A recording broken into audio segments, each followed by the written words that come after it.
I want to see, like, with the magic damage, I think he can go into, like, a Hurricane Pike pretty soon after that. Just because you're going up against a Viper, want to be able to create range from that. Viper's very... Mid lane, Shadow Fiend. Lane, actually. Yeah, getting dived on the tower, but the Tiny still doesn't have the toss, so Zone's just going to try and stand his ground in the hopes that he'll get the kill before he dies, and that's not the case. His first blood will be given over to Meteor Gaming. His early items. Looks like he might be going towards a mech or a Greaves first for his team. That doesn't really solve the damage issue that we've been talking about, does it?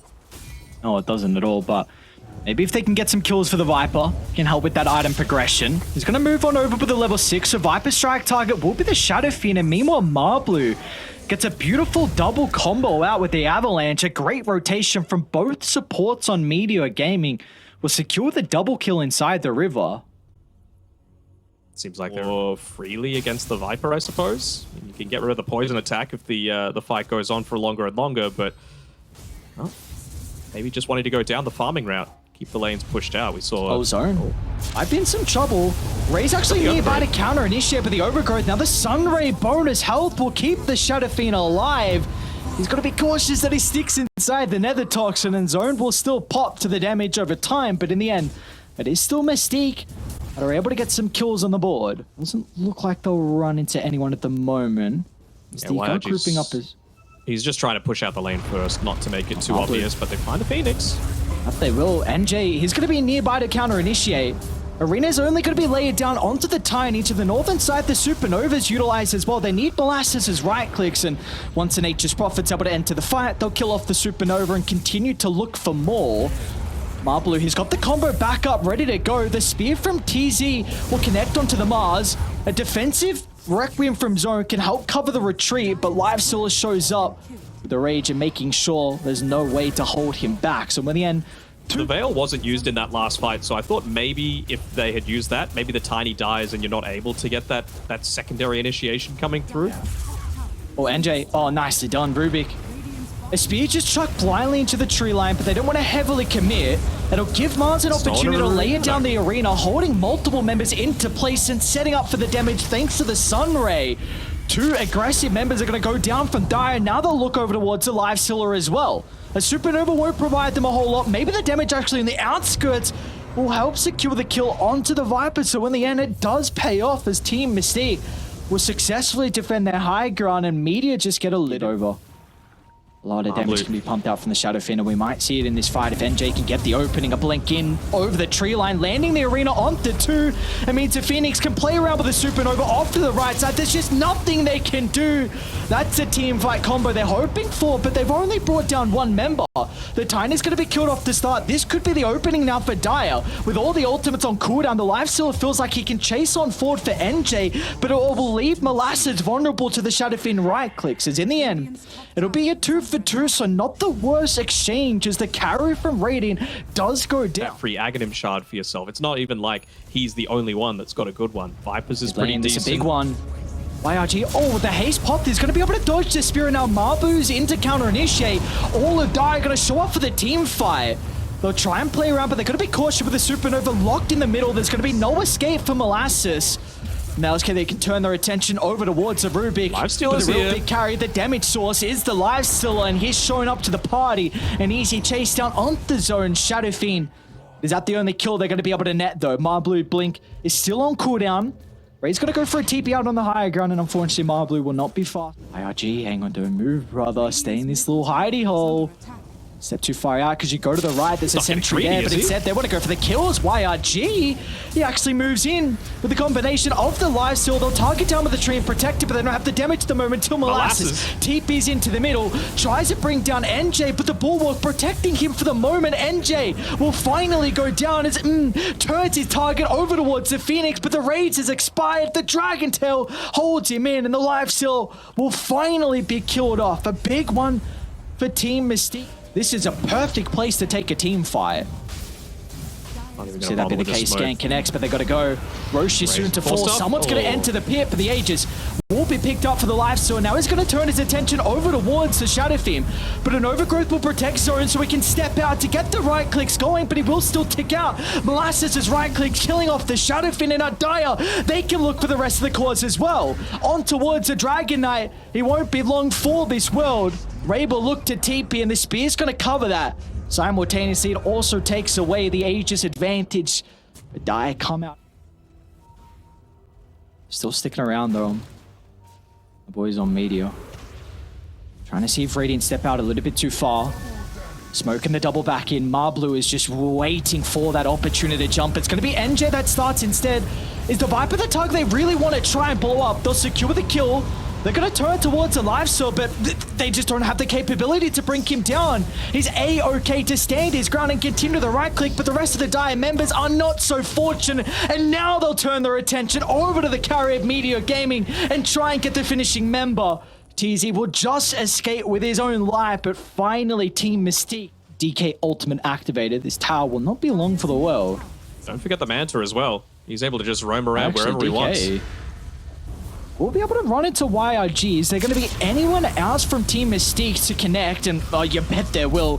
NJ along with the Phoenix to dive over on the higher ground to help give that extra hand, extra assistance. Across the map though, we see that the life steal doing a lot of damage onto the bottom tower, but they've got to start to come back.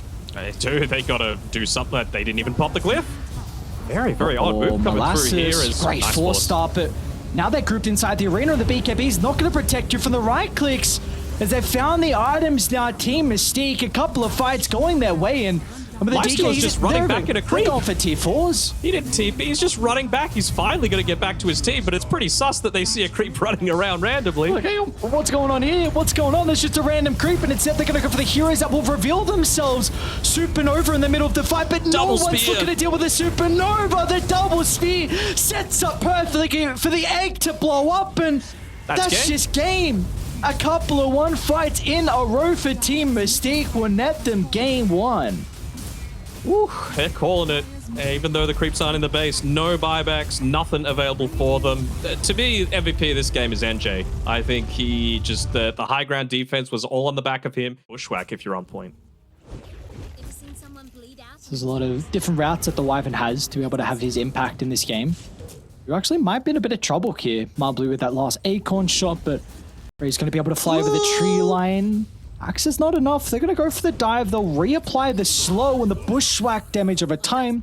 Nice dodge. Be able to find first blood. Dodges out the hook as well. So Marblu gets a solo experience. He's probably going to look to go deny himself. He should get there before the Wyvern respawns and TPs in to claim that experience. So top lane, already a good start for Radiant. Looks like bottom lane is no different as well. The Nature's Prophet, 11-6 compared to the 9-1 is more difficult.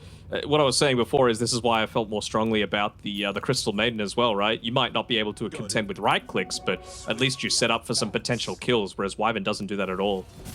They could be in trouble. Lesh has a haste rune and he's already activated it. Starting to make his way top. The Nature's Prophet's even got to consider about TPing. He'll actually cancel that one.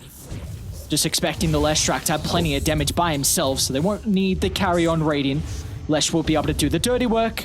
Does indeed land the stun as well. Beautifully done from YRGs. Having some mana issues, however. Just yet. No need. Close to the phase boots as well. So, yep, Zone's off to a great start, but it's just how can he look to put his mark on this game? Is once again, Pudge actually going to be able to find a hook under the tower. They might be able to turn it, though. Molasses with the raw. Should help get some distance away. Nature's Prophet's going to TP in as well, as the Court Embrace will do nothing but keep the Pudge into place, and now they'll even be able to lock into Ray. Nature's Call now means that there's plenty of creeps to help with the push, so this is going to be the first tier 1 tower of the game going towards Meteor. Now this game it's expected. Last game I wasn't expecting them to be able to get all 3 tier 1 towers at a super early state, but I mean again, Beastmaster, Nature's Prophet, it kind of plays itself. So he's got the Helm of the Dominator, of course, very important that his micro is on point, which it has been so far, to make sure that you're not just giving that one up for free to the Pudge, who, speaking of Pudge, looks like he's going into that early Vanguard. Of course, very important with a Midas, by the way, so he's even setting himself up to scale into the later stages. See how much farm he's been able to pick up, closing in on the Gleipnir for the Nature's Prophet. Close. Then, a lot of damage on a YRG. Bloodstone's still on cooldown for a little bit of time. They actually might be able to blow him up as Dire. That is a huge kill for them to find. They might lose the Pudge down bottom though. Molasses in combination with the Nature's Prophet. They're going to hold the Roar into the Dismember to make sure they can cancel that as soon as it is activated. As well across the map, they'll find their own kill, but it might come at a cost. His Zone can render on fall to continue to chase. It's going to be successful for Meteor. Pretty much the same timing as game one where they walked up higher ground. And that, the result of that lost team fight pretty much gave away the game.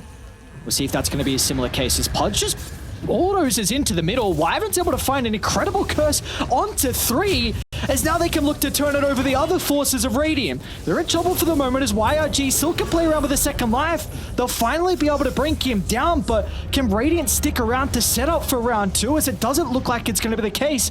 YRG on his own devices here, but Dire are hesitant about... To a lesser extent with that Arctic Burn % damage, even the Ember Spirit to a lesser extent.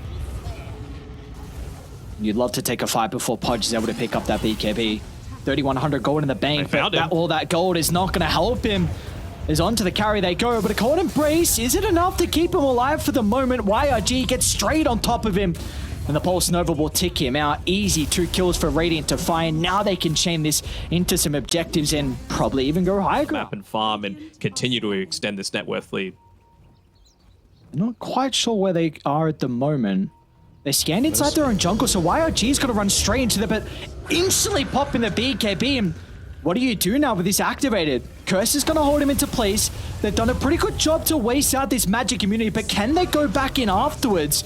Over back towards the jungle. The Pudge getting control for the Roar, but the right-click damage starting to come through for the Nature's Prophet. Pudge will get the Dismember, but it doesn't matter. He'll still go down in the end, and now they can turn their attention over to NJ, continuing to kite the X's in, but the Nature's Prophet has way too much farm to give a care in the world.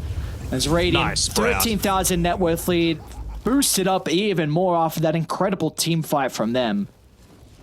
Yeah, worked out real well. The power of the Beastmaster, man. We're going to get to the stage where Pudge can't just continue to try and stand on you. Uh-oh. Oh. Speaking about the Pudge, you still don't have your blink yet to escape. We'll turn and activate BKB. Is there anyone to cancel this? Look at them split away so TZ can find that opening for the hook shot. Now the rest of Radiant will instantly funnel into their neighborhood. Oh, and he just buys it before he dies. No buyback now. Oh. 45 seconds without the Pudge, and you're not going to have the Tusk as well for this defense. Molasses finds an opening, and the rest of the boys move on over instantly. Bro, you're going up attention against over another kill. A Lesh, a Prophet, and a... Doesn't care! Oh my god, it's the perfect showcase of how far ahead they are. The Nature's Prophet just TPs in the middle. It's just a bully pushing them away from their own base. They get a good curse that secures the Aegis, but Pudge up in 3. They needed more out of it. Pudge is about to respawn. The Cold Embrace will not keep the Death Prophet alive, so it's going to be a 4-on-5. Radiant is starting to get out. Pudge actually jumps into the Split Earth stun, so he doesn't get that instant Dismembers under the cover of the BKB. YRG can charge on forward without a care in the world. There's nothing they can do to slow down YRG's Leshra. Yeah, kind of the status of this game. Who it is? Zone, he's gone 4-staff. Ooh, yeah, that ain't good. Yeah. Molasses? Snowball timing's going to be able to prevent the Roar. Molasses is taking enough to still find the ultimate, and now with the Leshra keep playing, there's so much damage. Ember gets blown up. He's even going to buy back to look to re-enter the fight, but can he get much out of this use of the buyback? Will turn over towards the Beastmaster. They'll finally be able to slay the offlaner, but that's just not a worthwhile kill as Nature's Prophet. The Sprout onto 2 once again. Always on point with the Sprouts, and an ability you wouldn't expect to be every. Reset the positioning. Yeah, that was not the spot to TP for Wyvern, right? You've got probably a bunch of the scariest heroes in the game as a Wyvern that are just able to get it on top of you and burst you down, and you TP down onto the low ground. A little bit sus, and it means that he needs to use the buyback as well. Top lane, Nature's Prophet. He's going to be in some trouble here. The rest of the team are really far away. Can he stay alive long enough for the boys to rotate? And you bet he can. Satanic activated, back to full health, repairs all the damage. And now they'll look to clean up. Penalizing Dire for making that aggressive attempt onto the Nature's Prophet, saying no, no, no. There's nothing you can do to bring yourself back into this game, as I will call it quits, and we're going to a game 3.